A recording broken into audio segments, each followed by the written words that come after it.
today and to share mindfulness with you all. Mindfulness has been recently a great topic, and it's being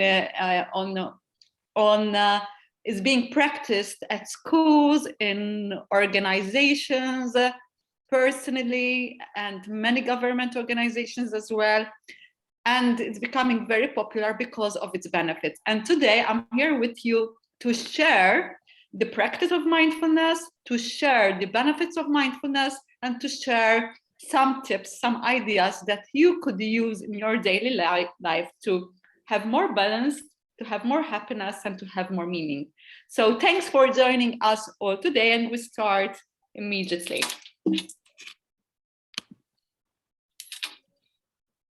So this is what I will share with you today. What is mindfulness? The science behind mindfulness, how it rewires our brain, the benefits, and as we go along, some practices. Obviously, in 45 minutes, I cannot do much. I'm just going to give you a taster of what it is. And I hope from this taster, you would want to incorporate it in your daily life. So who I am? I'm Catherine, as you know. I am from Malta. I am Maltese, but at the moment I live in Cyprus. Before the career of, I don't even call this a career, what I do now. It's my passion of helping people to live a more balanced, a more happy, and live with meaning. Before that, I used to be in an insurance career. I was an insurance executive for 20 years. But through my own life experience, through my own challenges, I discovered personal development, personal growth, spirituality, meditation, and it helped me so much. It changed my life so much that I wanted to share it with as many people as possible. And this is why I am here. I've studied coaching. I'm an accredited life coach, also an advanced emotional freedom technique practitioner. I am a master NLP practitioner. I also use Reiki. I also love dancing. So I use dancing as a modality to help people with chakra dance. I do various healing modalities, and I help people also to find their purpose. In fact, I have found it Unlock Your Purpose, and with the specific intention of helping people to find purpose, to find a career basically that they love, and they follow it, they share it with the world. So before we start with a practice, I would like you to put in the chat, write in the chat, whether you have ever practiced mindfulness. Maybe raise your hands from the raise hands button if it's around.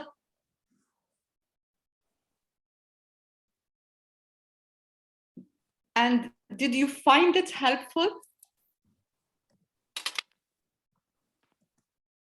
What words pop up when you hear the word mindfulness? So please put them in the chat and I look at them soon, okay? So mindfulness is a form of a meditation practice, which in the Western world, where we are from, most of us, I believe, it's actually something we see as modern. We're still learning about it.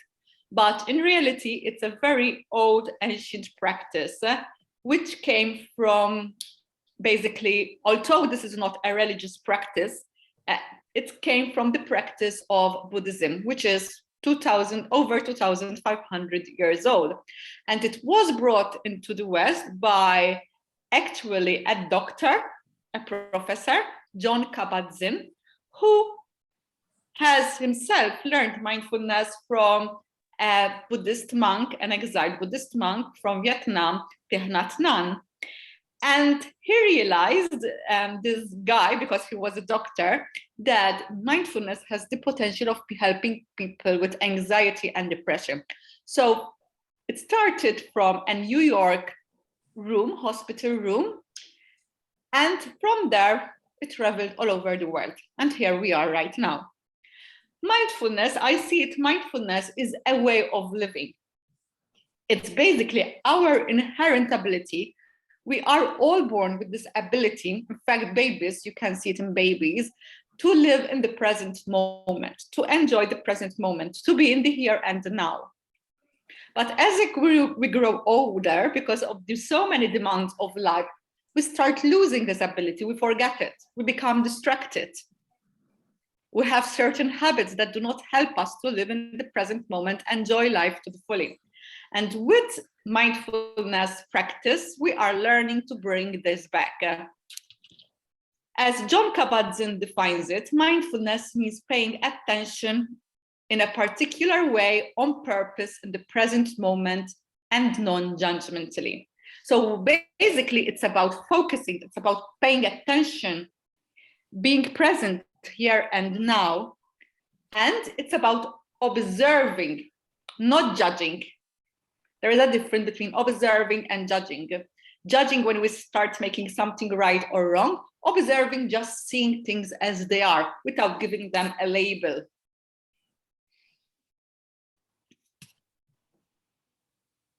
Thich Nhat Hanh, who actually passed away a few weeks ago at the age of 90 or something, explains mindfulness, and I love the way he explains this. Mindfulness shows us what's happening in our bodies, in our emotions, in our minds, and in the world around us.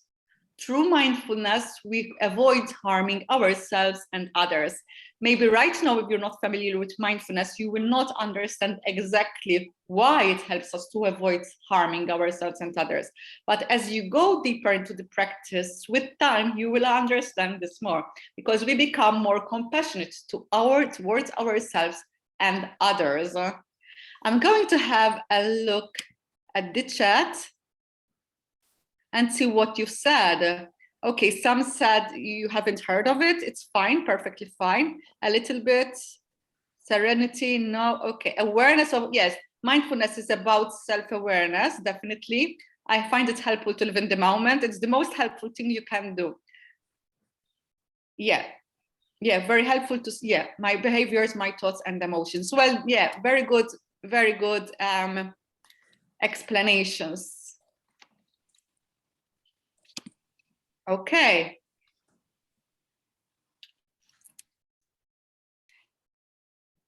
So we can train just, okay.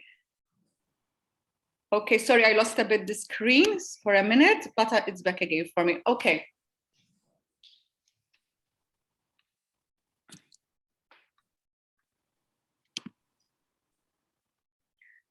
And the best way to experience mindfulness is through a practice. So I'm going to start with a short practice with you. So I'm going to invite you to sit comfortably with a straight back, but not in a stiff position, okay? So shoulders relaxed. Close your eyes, or if you're not so comfortable, just lower your gaze. Relax your jaw. Put your hands on your lap, and the bell will indicate the start and the end of this exercise.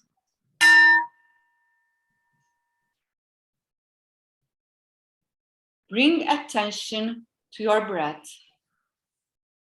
how the air enters your nostrils and exits through your nostrils or mouth.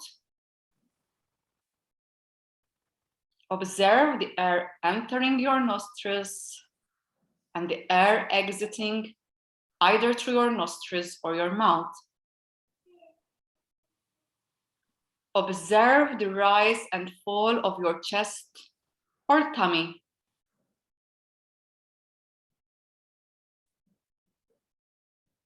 Maybe your chest rises and falls, or your tummy rises and falls.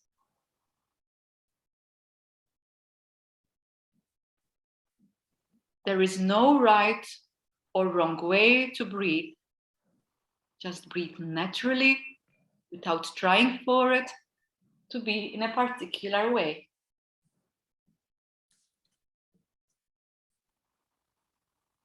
Bring awareness to where you are sitting right now. Notice what you are sitting on and how it supports your sitting bones and the back.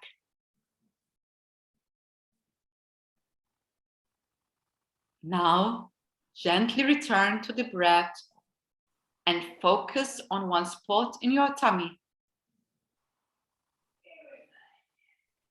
This is a place you can return to when you feel the need to be focused and calm. Your breath is your anchor. If any thoughts come to mind, allow these in. Pay attention to these and, if possible, accept these thoughts without judgment, viewing them as neither good nor bad, just as thoughts which come and go. Continue practicing this for the next few minutes. If any thoughts come to mind, allow them in. Accept them without judgment, as much as it is possible for you. Try to see them as neither good or bad, just thoughts coming and going, like the clouds in the sky that come and go.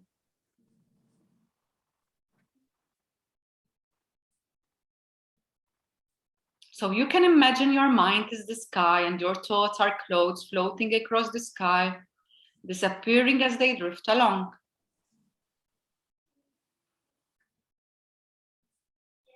Escort your mind back to the anchor of the breath.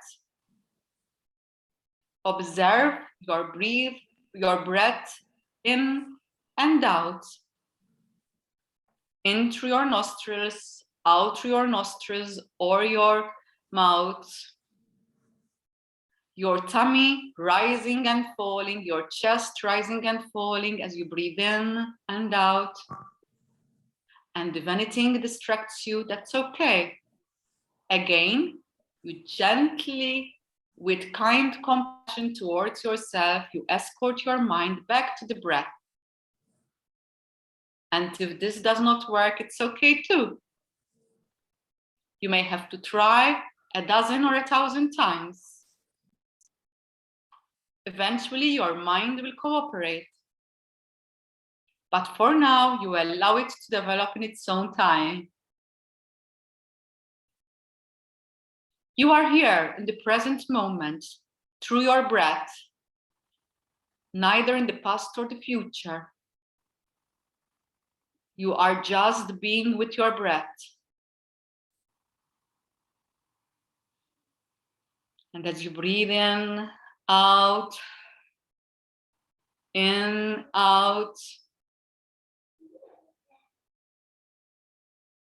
you hear the bell, and slowly you come back to the room, wiggling your toes and fingers. Open your eyes and take the joy of the present moment with you.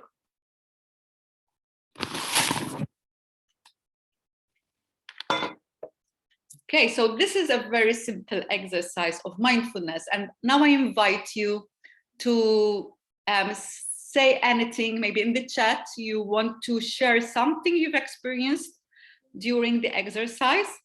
I remind you, there is no right or wrong. For some people who are beginners, it actually could be, they could feel impatient, they could feel bored, they could feel uncomfortable. So really, there is no right or wrong. It's just being aware of your experience, how it was. Myself, sometimes I feel, really relaxed, and sometimes I feel I was a bit impatient. So it's fine. It depends where we are at the moment. It's about observing and paying attention with whatever we are feeling, basically.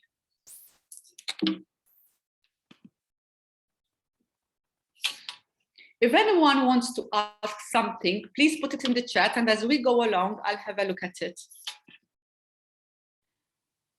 So we can train our minds. Okay, we can train our minds to live in the present moment. And, you know, I think many of us know, once they've been told.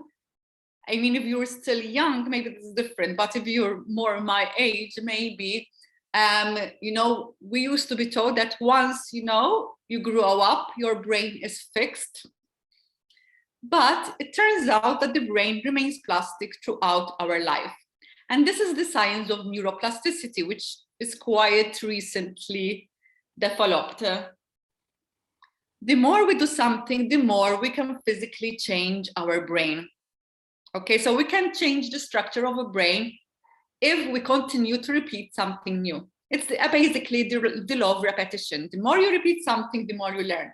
So if you want to change a habit, what do?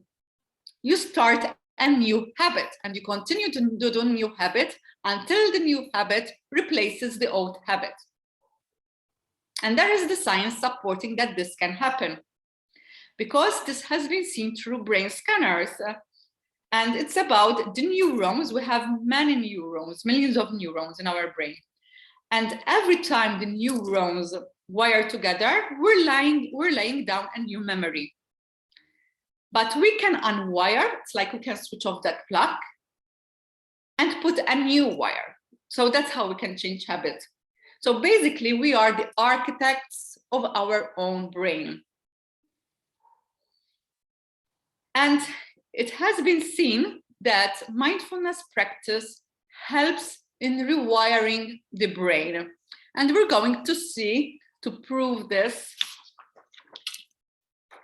video about neuroplasticity. So I'm going to stop sharing the video here, stop sharing the slide, and go on this video, which explains really well neuroplasticity, that how our neural pathways can be rewired. How can we install a new habit, install a new belief, install a new program? I can see that there are some comments and like, okay, about the practice, very relaxing. Yes, it can be very relaxing. So I'll stop share here and I will share the video about neuroplasticity.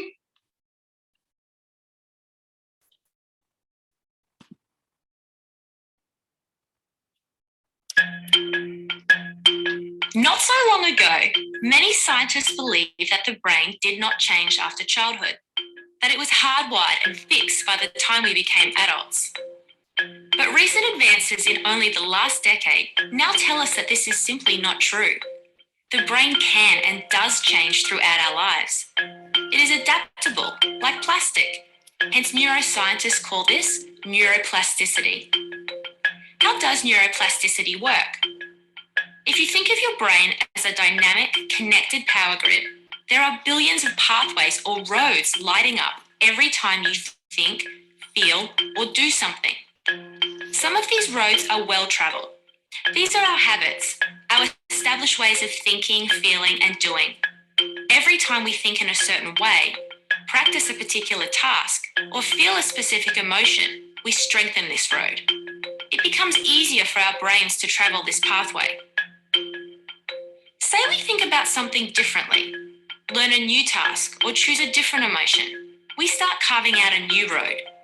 If we keep travelling that road, our brains begin to use this pathway more, and this new way of thinking, feeling, or doing becomes second nature.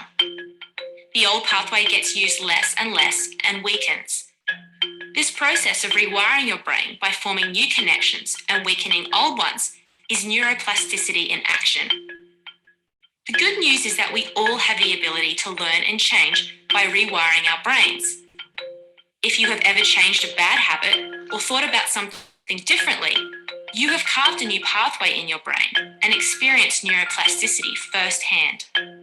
With repeated and directed attention towards your desired change, you can rewire your brain.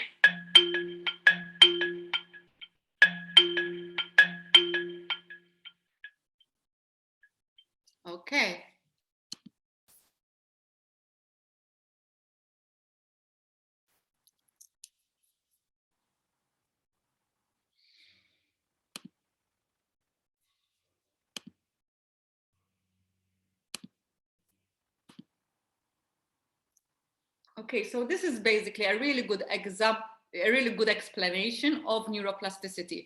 If anyone wants to ask something or add a comment, please feel free, and we will go through them as we go along.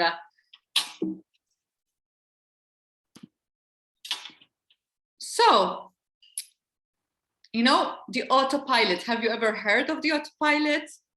The autopilot is basically the habitual way of doing things. Basically, we are used to do something, so we do it automatically without even thinking.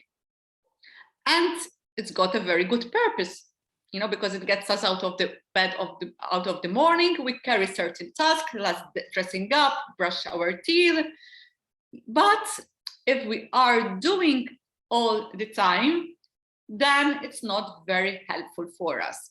It's actually it becomes very stressful, and we do things without awareness, without knowing what we are doing. And not just that, we forget to know who we are, because awareness vanishes away. And fixed mindset, when we set our mind on doing something the way we want, not in any other way, that usually means that we are working all the time on autopilot. And we all, you know, I think we all can relate to these few pictures here. You know, I mean, rushing around, doing too many things at once. We don't have patience to sit down and do nothing. We eat, we do the computer. This is the way the modern life asks us to live life. But if it's healthy or not, we have to question that. So, you know, we have to really be in control of our autopilot. So let's got stuck again. Okay. So how can we get out of the autopilot? How can we move from autopilot to conscious awareness? Autopilot it's about, if we do it too much, we become unaware of what we're doing, unaware of our thoughts, of our emotions, of ourselves. So how can we move from this unconscious way of living to conscious awareness, to conscious way of living? How can we move from doing all the time to learn to be? And mindfulness helps this process.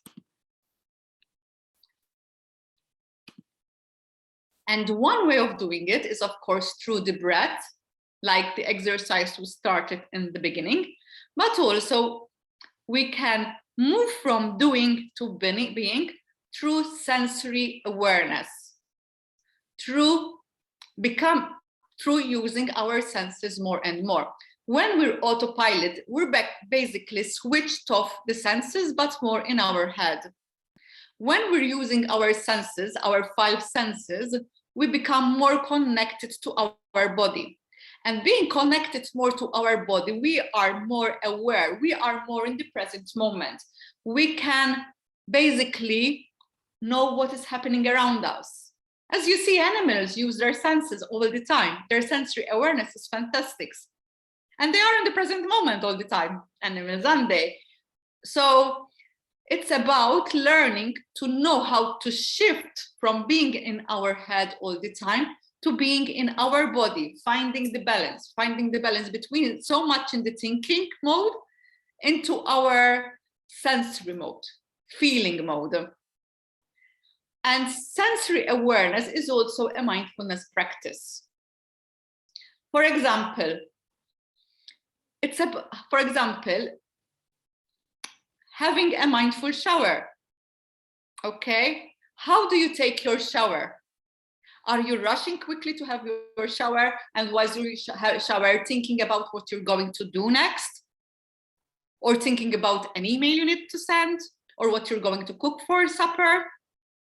Or you just take the time to feel the water on your skin, to smell the scent of the shower gel, to rub the shower gel on your skin, to feel yourself doing this.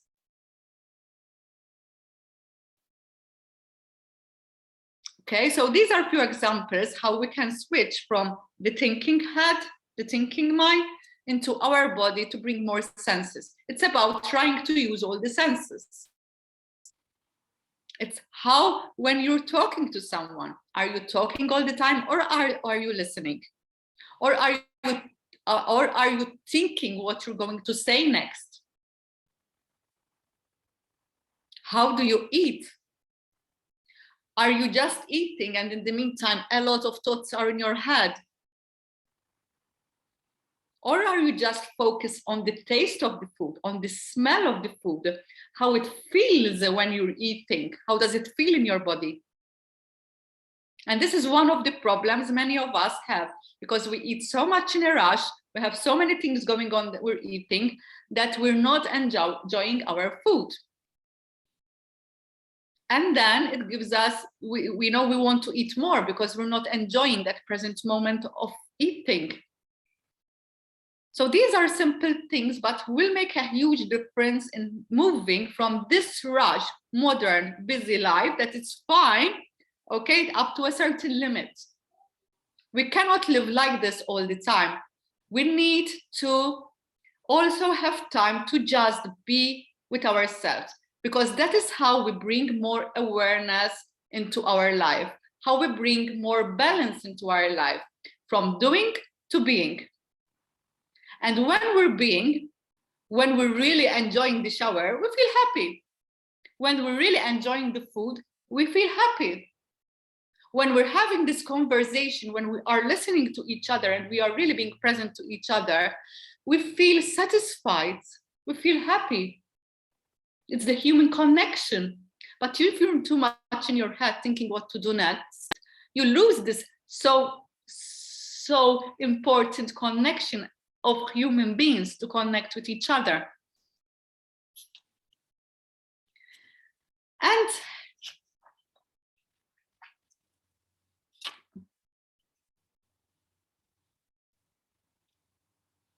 yeah.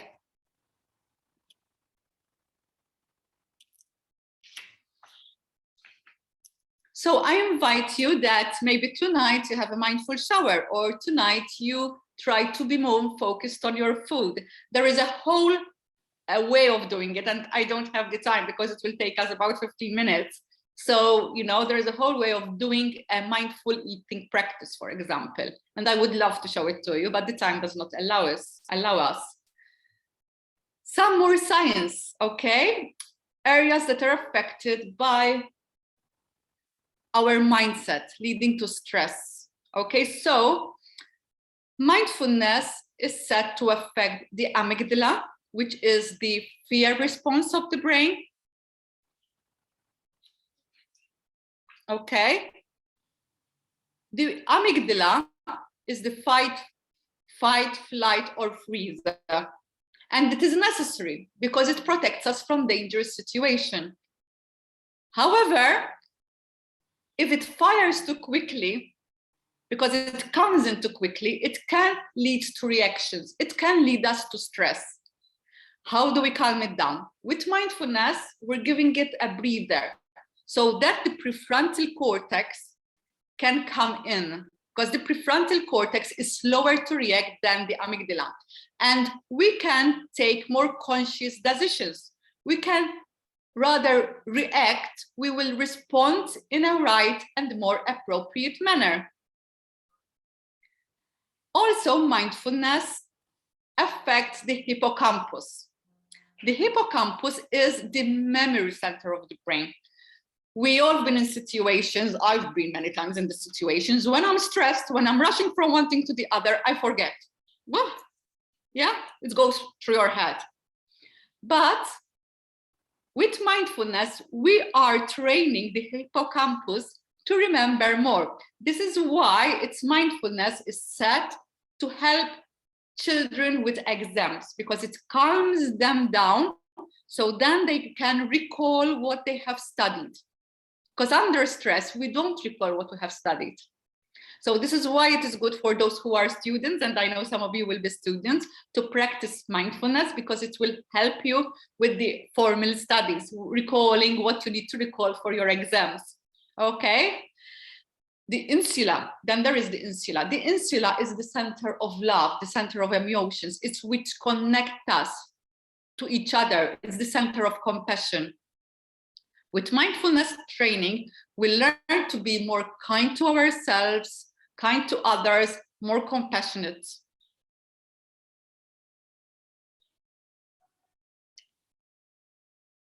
It's like it boosts our love. It's our positive emotions. So if you need a dose of positivity in your life, it's good also to practice mindfulness.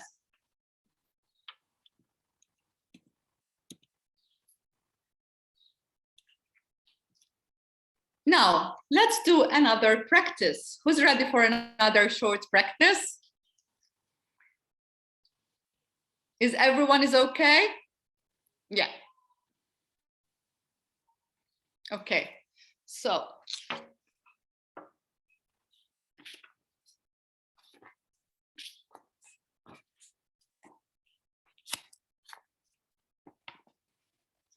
okay.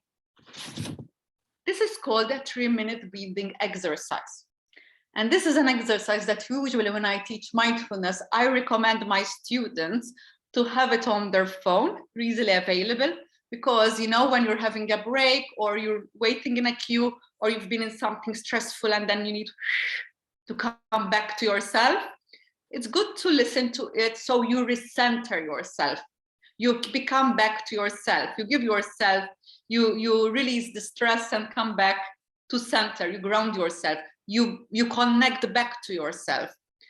And it brings awareness of our thoughts, of our emotions, and our sensations, which we call the triangle of mindfulness. So I'll invite you again to sit comfortably, back straight, feet on the floor, shoulders relaxed, hands on your palm on your legs. Close your eyes, lower your gaze, and you, with the sound of the bell, start focusing on the in and out breath.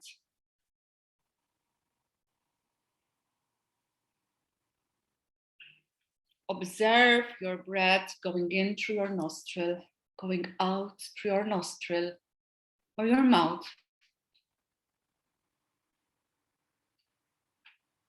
And as you do so, bring your awareness to your inner experience right now.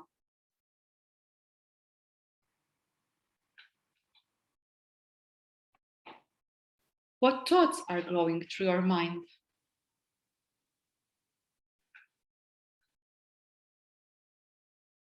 Bring your awareness to your thoughts.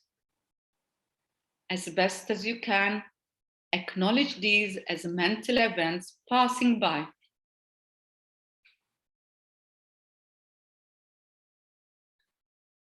Just see them as thoughts without giving them a label of good and bad.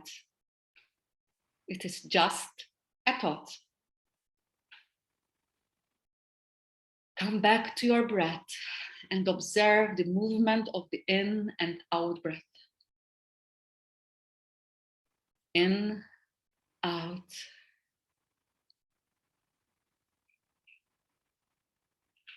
What feelings are here? Acknowledge all feelings as they are, even if they are unpleasant or uncomfortable. There is no right or wrong way of what you should feel.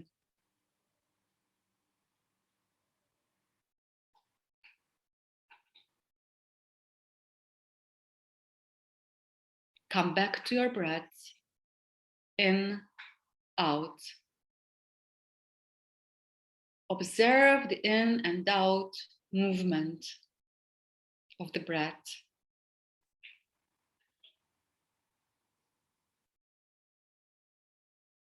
And as you continue to breathe in and out, observe your body sensations Maybe you can pick sensations of tightness or heaviness.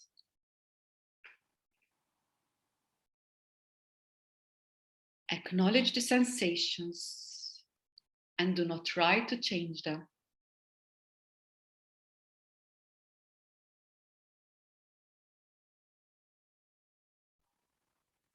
Now, focus your attention, bring to the spotlight on the physical sensation of the breath, the physical sensation of the breath in the abdomen expanding as the breath comes in and falling back to your spine as the breath goes out. Follow the breath all the way in and all the way out. Use each breath as an opportunity to anchor yourself in the present moment. And if the mind wanders, as it will do, gently, with kind compassion, escort the attention back to the breath.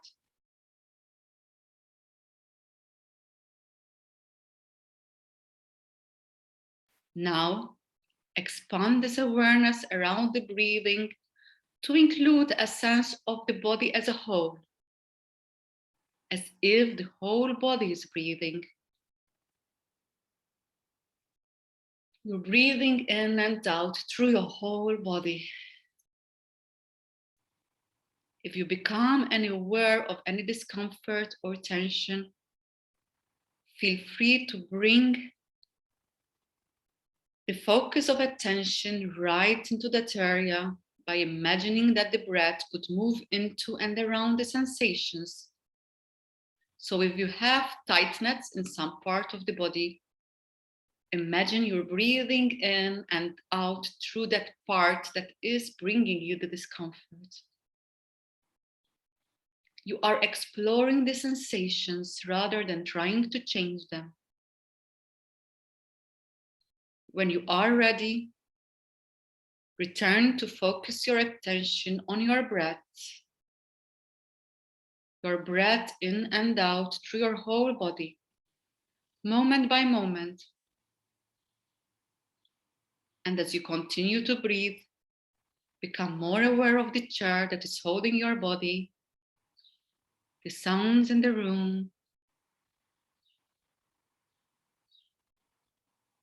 and the whole world around you. And as you do so, you can gently open your eyes, gently wiggle your toes, your fingers. And as you re-engage with the activities of the day, see if you can carry the awareness that you have cultivated within you.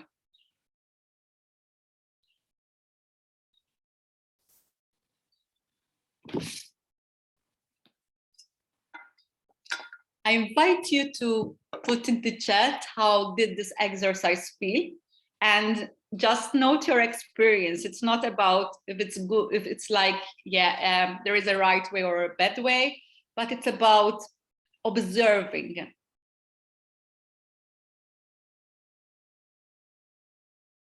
Because mindfulness is about observing our current experience and being with it.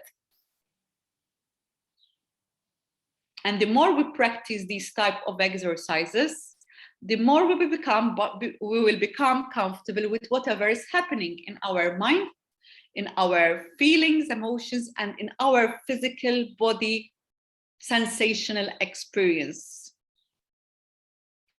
Yes, I'm seeing someone who's saying it's hard to stop the mind from wandering.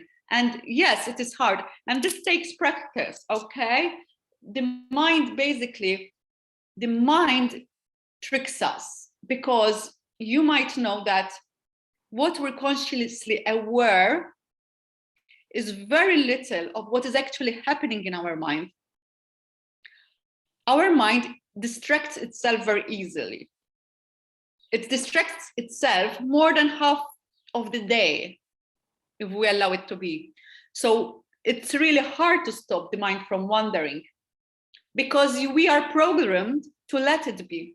So we have to reprogram our mind. It's training the mind like you have a puppy. You know, the puppy wants to wander when you're walking, they want to do their own thing, but I am the owner, I am in control of the dog, so I have to bring the puppy back, even if I have to do it many times. And the puppy eventually will learn.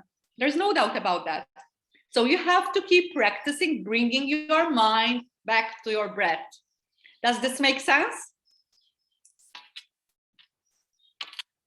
And this is what we've seen in this exercise we've just practiced. We call it the triangle of awareness. We're bringing awareness to our thoughts, to our body, and to our emotions. Okay? And this is basically essential to be self-aware. Self-awareness is about becoming aware of these three things: our thoughts, our emotions, and our physical bodily sensations. And we bring them together because thoughts will create emotions, and then it will become a physical experience. For example, if we get a thought, you know, for example, something bad is going to happen to me. It will bring up an emotion. It will bring up fear. It will bring up panic, maybe. And then maybe a physical sensation. I might feel sick in my stomach, in my tummy, or my heart start beating fast. So they're all connected. They support each other. So the more we become aware, the more we can support ourselves to feel much better, quicker. Does this make sense? Yes or no in the chat. So practical benefits of mindfulness. And mindfulness helps us to become calmer. It helps us to restore, to reset the balance. It helps us to respond rather than react. What we've seen today, it's about replacing all negative habits if you chose to enter a new way of being. It proves relationships with ourselves and others, encourages self-care. Mindfulness is a part of self-care. And it enhances the executive function, which is the focus, the mental faculties, planning, concentration. And it's about self-discipline and a mindful way of life, becoming present. How we become more mindful, some tips. Managing our schedule, one thing at a time, few minutes a day, doing nothing in the day.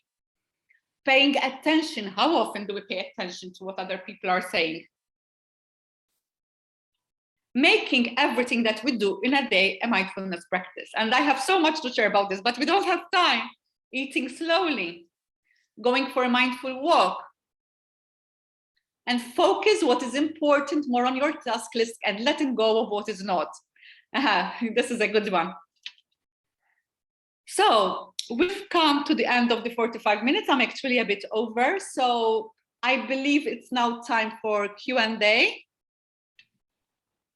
Yes, thank you, Catherine, for such an insightful presentation, which I myself find it really, really interesting.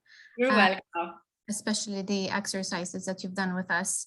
Yes, it is time for Q&A, so I invite everyone to put your questions in the chat.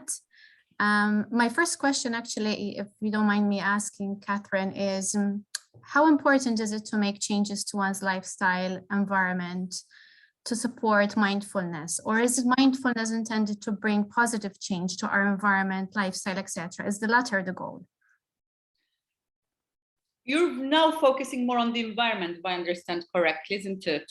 And lifestyle. So is the goal to focus on making changes to one's lifestyle and environment to support mindfulness, awareness, and all of that? Or is it the other way around, that we'll focus on mindfulness to bring positive change to our environment, our lifestyle, etc.? I think I personally, and this is more of an opinion, it's more to focus on the practice, mindfulness, and then it will bring the positive changes. Yeah? That's what I thought as well. Yeah, that's how I see it, because you are not pushing to make the changes, but you allow mindfulness for the changes to happen. Okay. Because with mindfulness, then you start becoming aware that, you have to maybe, there is too much clutter in your environment. Yes. But it brings awareness, and that's actually stressing you. So you will do something about it. But first is the mindfulness, the awareness. Right. Yeah. Thank you for that. And we have another question for Julia. What links mindfulness to compassion towards others? What links mindfulness to compassion to others? It's basically because it affects the part of the brain, the insula, okay, scientifically, but because we are being present for each other. Okay, does it make sense? We are trying to understand the others. We are not judging them. And this is really important. We tend to go about our life judging and criticizing. Okay, but with mindfulness, we're training ourselves to be observing, to observe rather than judge. Judgment takes away compassion. Okay, because I make you wrong, so I'm not compassionate towards you. With compassion, although the behavior might not be right, it might be wrong, of course, we are trying to get into that other person's shoes. So we understand maybe that behavior is because of something that is hurting that person. Does this make sense to Julie, I guess? Yes. So if you need to ask something else, please do. We have time for more questions. If anyone would like to put a question in the chat. Okay, yeah. Go and put it there. Okay, I think we can wrap it up here, Catherine. Okay, okay, so I can finish. I have also a free gift, this breathing space meditation for you. So if you would like to have it, just email me on info@katringalia.com and I will send it to you by email or through a transfer link, okay? Okay, and I also have a special offer for you. If you're interested to explore mindfulness with me, either one-to-one or on a mindfulness course, an accredited mindfulness course, please approach me. Just excuse me a minute. No worries. So thank you, Catherine, so much for that presentation. And thank you all for joining us today. You're welcome. Please continue to check our social media page for updates with future sessions of Cafe Scientific Gozo. So thanks again, Catherine, who joined us, and I wish you all a great afternoon. Great afternoon to you all. Thank you so much. And if you want to know more and you have any questions that you want to ask personally, you can contact me on email info@katringalia.com. Have a lovely afternoon. Take care. Thanks, everyone.